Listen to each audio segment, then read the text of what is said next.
Hey vlog. Um, I really just kind of wanted to talk to you guys today. There's not really going to be any update, any nerdy news.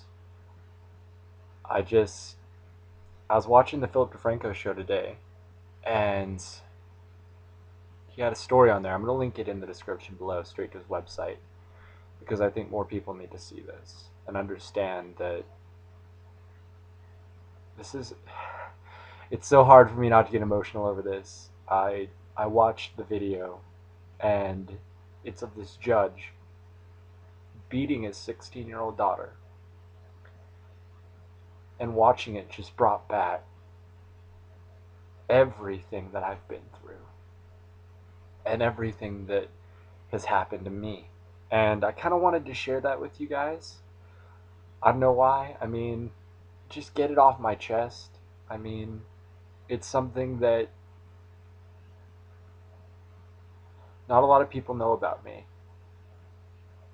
and they should, because I'm not afraid of it.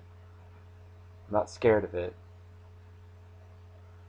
It's part of my life that happened, and I'm better because of it.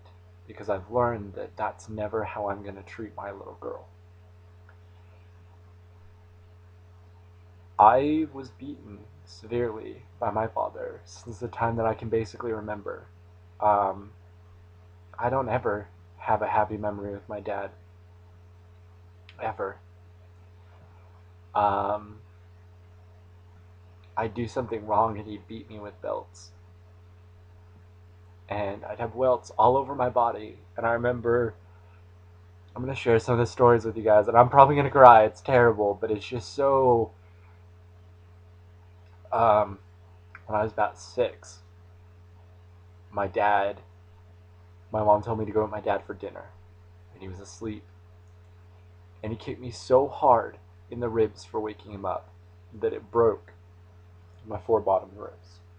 And as a kid, um, about 2 months later, he had a nervous breakdown, and he came home, and he worked at a hospital, and he got his phlebotomy degree, or his license for phlebotomy, and he decided to practice on us kids. And I remember my 2 little sisters hiding in the dryer from my dad, and my mom laying on the kitchen floor with my little brother, who was just not even 8 months old, with needles sticking in his head and in his arms. And my mom had needles in her arms and her neck and her head. And I remember having needles in my arms, and my mom distracted my dad long enough that I could get away and go and get help. And I didn't see him for about 3 months after that. And it just got worse. I remember I was late home a half hour from school one day, and he punched me in the face and in the ribs and beat me with a belt and threw me against the ceiling so hard, and I fell to the ground, and I blacked out, and he started hitting me until I woke up. And when I woke up, I was screaming, and he covered my face with his hand. And I remember seeing stars, and I couldn't breathe, and he was just hitting me, and I blacked out. And then when I came to, he drugged me across the floor and threw me down a flight of stairs. And I broke the bottom ribs again, and almost every rib in my chest. And they had to tape my chest, and I couldn't go to school for 2.5 weeks. And I remember being beaten with an arrow shaft, um, because I didn't clean my room. My dad got home from work, and he walked into my room and saw that it was messy and just started beating me. Just beating me and telling me what a terrible, terrible person I was, and how I was the reason why they were having problems. And Sorry. It's just beating your children is never an option.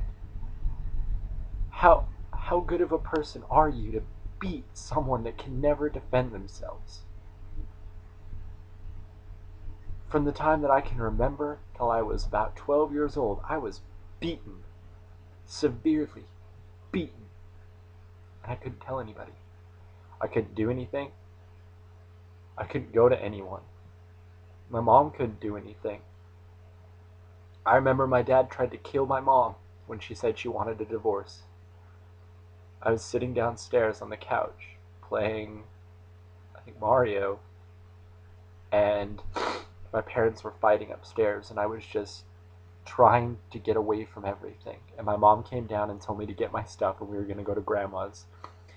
And my dad walked down the stairs and threw my mom against the wall and started hitting her head against the wall. And there was nothing I could do about it. And it's taken me so long. I'm 23 years old. And the last time I said I love you to my father was when I was 7. Up until about 4 months ago.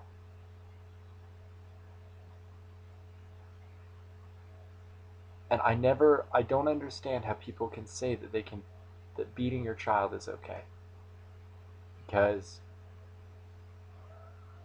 it took me 4 years of therapy to get over that.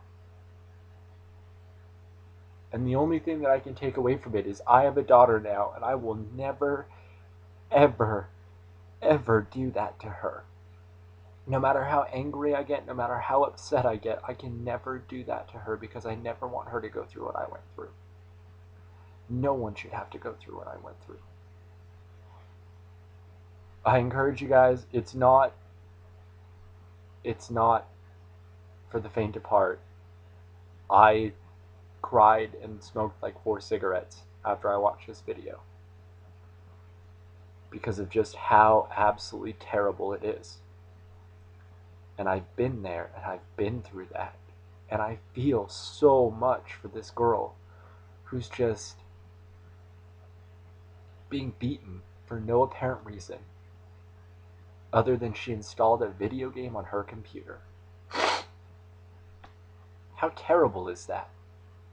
How can this guy, a judge, somebody who's meant to uphold the law, beat their child?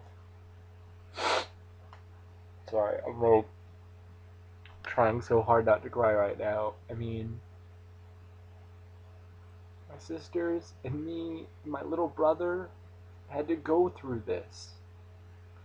I wasn't able to get a shot or a needle until I was 19 years old because I was so terrified of needles because of what my dad did when I was 6. We carry these scars with us forever. And it's something that we carry with us no matter how hard we try to get rid of it. It's always there. I still have nightmares about it sometimes. And it's the worst thing in the world. It's the worst pain in the world to know that somebody can do that and justify it. And I'm not gonna have a question of the day. I just really wanted to share that with you guys. So peace and love, guys. Remember that.